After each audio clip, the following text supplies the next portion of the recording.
నర్సంపేట పట్టణానికి చెందిన senior journalist Palvancha సత్యనారాయణపై ఈ నెల 12న రాత్రి గుర్తు తెలియని వ్యక్తి బీర్ సీసాతో దాడి చేసి తీవ్రంగా గాయపరిచిన సంఘటనపై నర్సంపేట జర్నలిస్టులు తీవ్రంగా ఖండిస్తూ పట్టణంలోని అమరవీరుల స్తూపం వద్ద ప్రధాన రహదారిపై ధర్నా రాస్తారోకో నిర్వహించారు.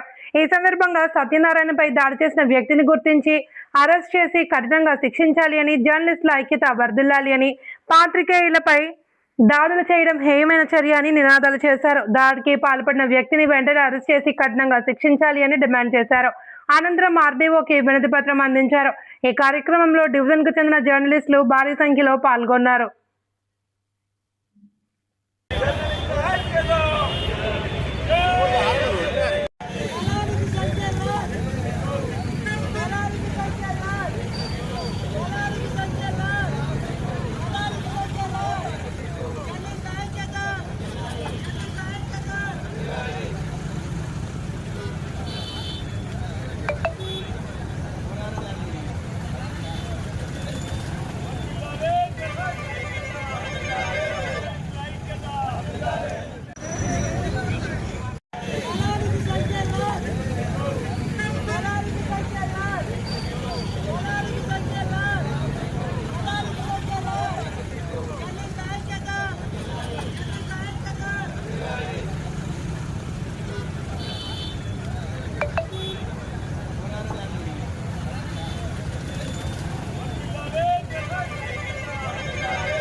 జర్నలిస్టులపై దాడులను